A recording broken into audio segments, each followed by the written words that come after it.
Bonsoir, bien-aimés frères et sœurs en Christ. Nous nous retrouvons encore ce soir pour partager ensemble la merveilleuse parole de notre Dieu. Et ce soir, nous parlerons de la prière et précisément de la bonne manière de prier.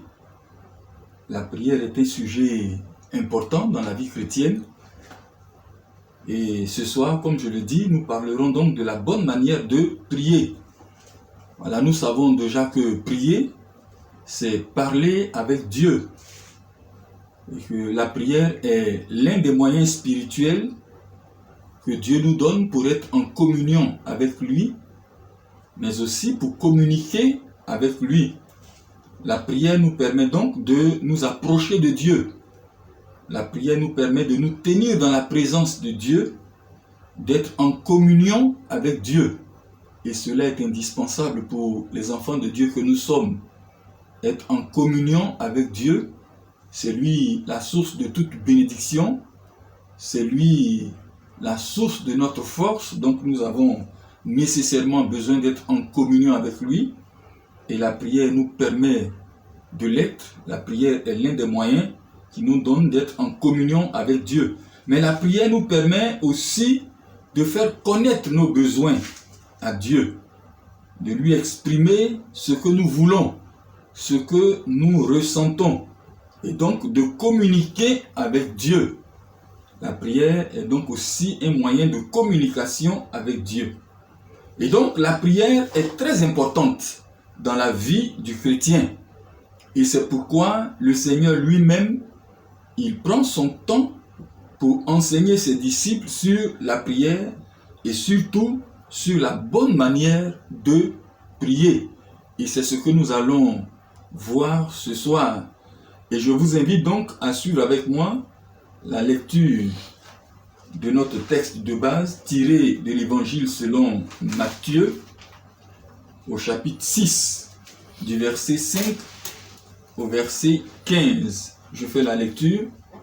C'est le Seigneur qui parle à ses disciples. Lorsque vous priez, ne soyez pas comme les hypocrites qui aiment à prier debout dans les synagogues et au coin des rues pour être vus des hommes.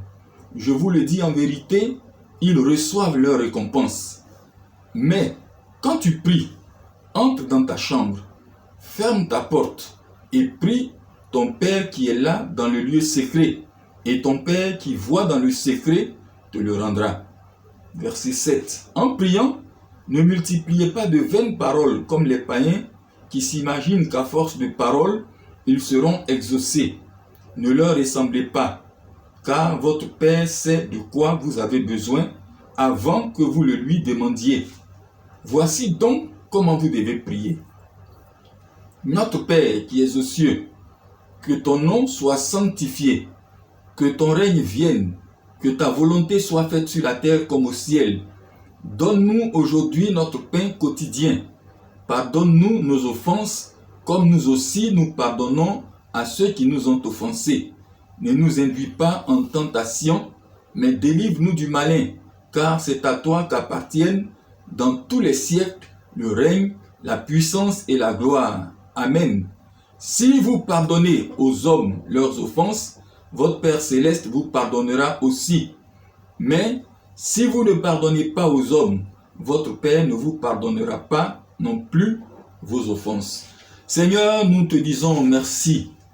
Merci pour la grâce que tu nous fais encore de nous retrouver dans ta présence et de pouvoir, Seigneur, méditer ta parole, de pouvoir, Seigneur, ô Dieu, lire, écouter ta parole qui nous fait du bien. Conduis-nous par ton esprit et parle à nos cœurs, au nom de Jésus-Christ. Amen. La bonne manière de prier, c'est ce que le Seigneur enseigne à ses disciples. Vu l'importance de la prière dans la relation du croyant avec Dieu et compte tenu également de ce qu'est la prière, moyen de communication avec Dieu et moyen de communion avec Dieu. Le tout n'est pas de prier, mais il faut prier de la bonne manière. Et je crois que c'est ce que le Seigneur nous enseigne au travers de ce canevas de prière qu'il nous donne. Nous allons donc examiner quelques aspects de ce canevas de prière. Nous ne pourrons pas voir tout le contenu en une seule soirée, mais nous allons commencer et peut-être que dans les soirées à venir, on aura à poursuivre. Voilà. Dans les tout premiers versets de notre texte, lorsque vous priez, ne soyez pas comme les hypocrites qui aiment à prier debout dans les synagogues et au coin des rues pour être vus des hommes.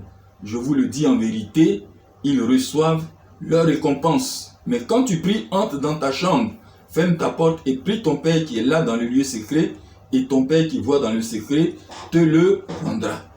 Ici, je crois que le Seigneur fait ressortir l'objectif de la prière. L'objectif de la prière. Et il souligne clairement que les hypocrites, eux, ils prient pour être vus des hommes et non pour être entendus de Dieu. Voilà donc un peu l'objectif de leur prière. Il faut monter des prières, non pas pour être entendus de Dieu, mais pour être vus des hommes. Et au verset 7, il dit, en priant, ne multipliez pas de vaines paroles comme les païens qui s'imaginent qu'à force de paroles, ils seront exaucés. Dans ce verset, le Seigneur touche le mobile de la prière. Dans les deux premiers, versets 5 à 6, il parle de l'objectif de la prière. Et il met en évidence le fait que les hypocrites prient non pas pour être entendus par Dieu, mais prient pour être écoutés par les hommes. Leur objectif donc, c'est d'être entendu des hommes, c'est d'être vu des hommes, c'est d'être loué par les hommes qui les écoutent. Et maintenant dans le verset 7, il est question du mobile de la prière. Et le Seigneur dit également que les hypocrites, ils pensent pouvoir épater Dieu. Ils pensent pouvoir flatter Dieu par de belles paroles, par un beau discours. Donc ils vont multiplier les paroles, croyant que c'est le beau discours qui va encenser Dieu, qui va flatter Dieu, qui va épater Dieu et pousser Dieu à exaucer. Voilà donc le mobile. Le mobile, c'est de flatter Dieu au travers les paroles de leur prière. Vous savez, j'ai entendu le témoignage d'un frère qui était en quête de travail et qui s'est mis à prier.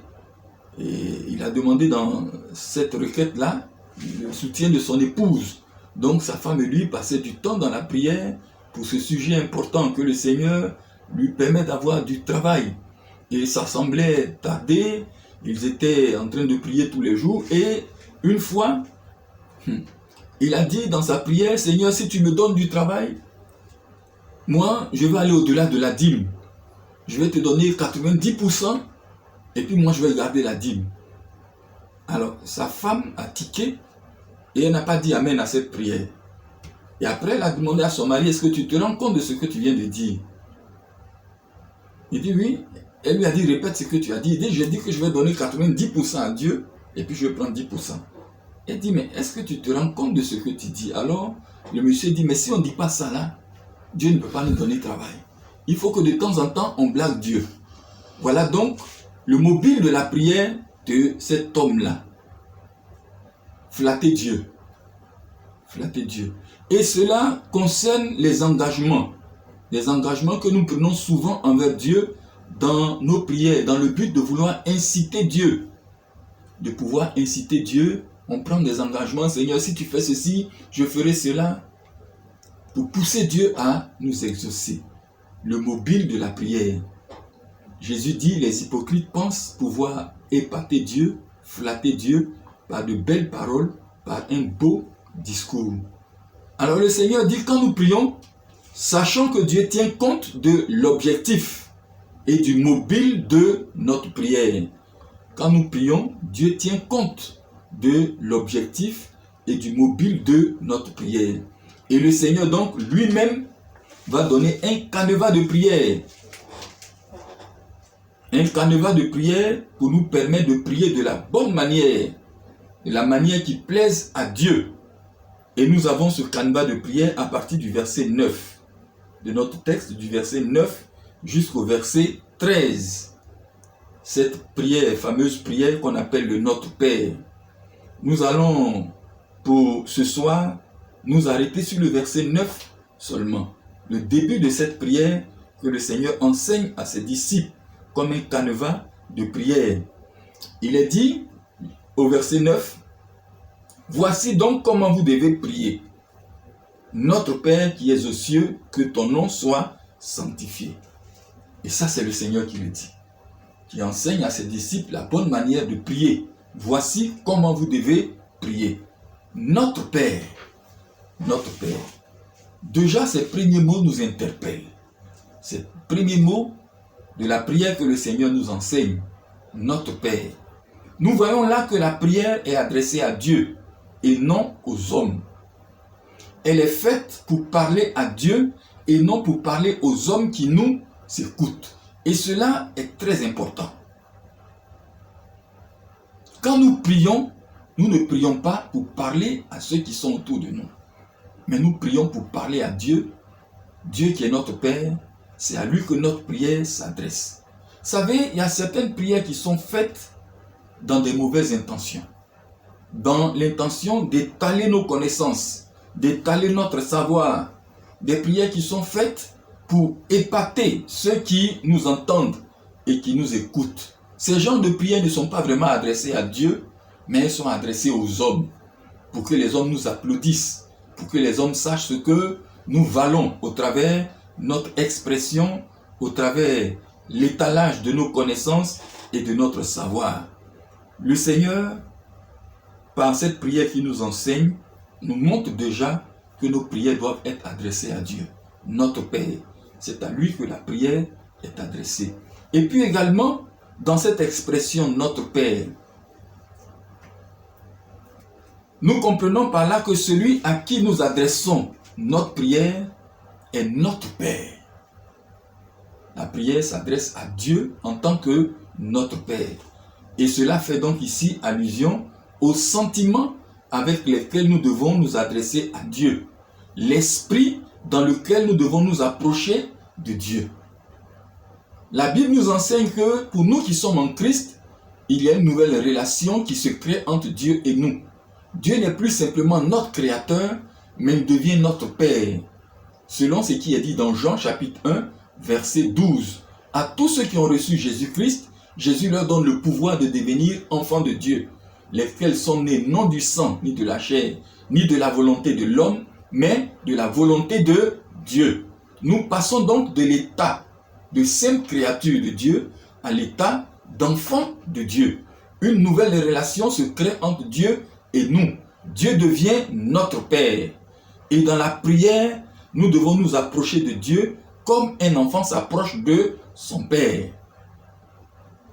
Dans un esprit de confiance, dans un esprit d'assurance, dans un esprit de liberté, mais aussi avec beaucoup de respect. Voilà ce que nous devons comprendre. Lorsque nous nous approchons de Dieu, nous nous approchons de lui en tant que notre Père. Et c'est pourquoi nous devons le faire avec confiance. Un enfant fait confiance à son Père.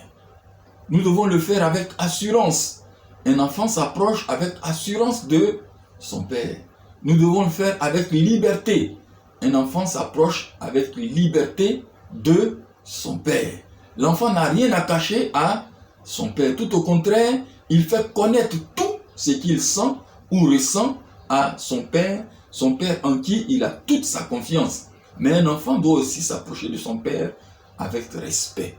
Et ces deux premiers mots, notre Père, dans la prière que le Seigneur nous enseigne, mettent en évidence le mobile avec lequel nous devons nous approcher de Dieu et en même temps l'objectif. Quand nous prions, nous ne nous adressons pas aux hommes qui nous écoutent pour les épater. Nous ne nous adressons pas à Dieu pour le flatter parce qu'il est notre Père, on n'a pas de raison à le flatter. Et dans la prière, nous nous adressons à Dieu. Nous faisons monter notre cœur vers Dieu. Bien-aimés, ce soir, nous allons nous arrêter sur ces quelques points par rapport à la bonne manière de prier. Je voudrais donc mettre l'accent sur ces deux éléments dans la bonne manière de prier. L'objectif, quand tu pries, est-ce que tu pries pour que les hommes t'écoutent ou bien tu pries pour que Dieu t'écoute? Et deuxièmement, le mobile de ta prière. Est-ce que tu multiplies les paroles pour flatter Dieu ou bien tu t'approches de Dieu avec sincérité parce que tu sais qu'il est ton Père? Prions de la bonne manière et alors le cœur de notre Père sera réjoui et nous serons exaucés. Que Dieu vous bénisse. Donc, bien-aimés, avant de nous séparer, voilà, nous voulons vous rappeler que le dimanche, c'est le culte, notre culte. Nous nous retrouvons au temple parce que désormais nous en avons l'autorisation et nous avons deux cultes, le premier de 7h à 9h et le deuxième de 9h30 à 11h30. Voilà, nous vous encourageons à être là à l'heure. À l'heure, le premier culte concerne les cellules Salomon et Bethel. Et le deuxième culte, les cellules Israël et Sion. Et bien entendu, nos bien-aimés frères et sœurs qui sont loin choisissent le culte auquel ils peuvent participer sans être pressés. Voilà. Et nous avons un mariage le samedi 30, il y a notre sœur Yoma qui se marie. Voilà. L'information va vous être donnée, l'heure a été décalée.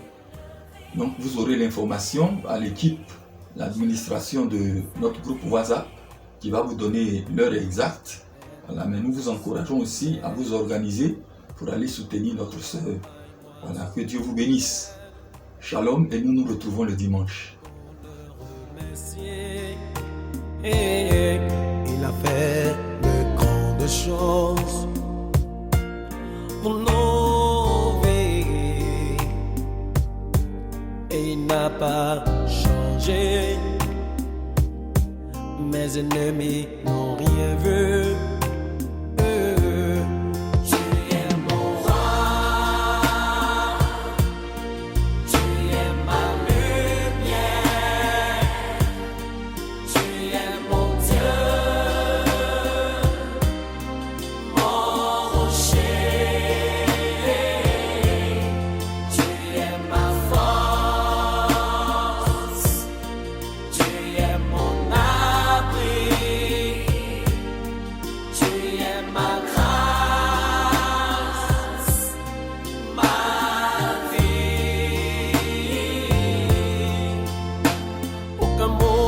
Suffira.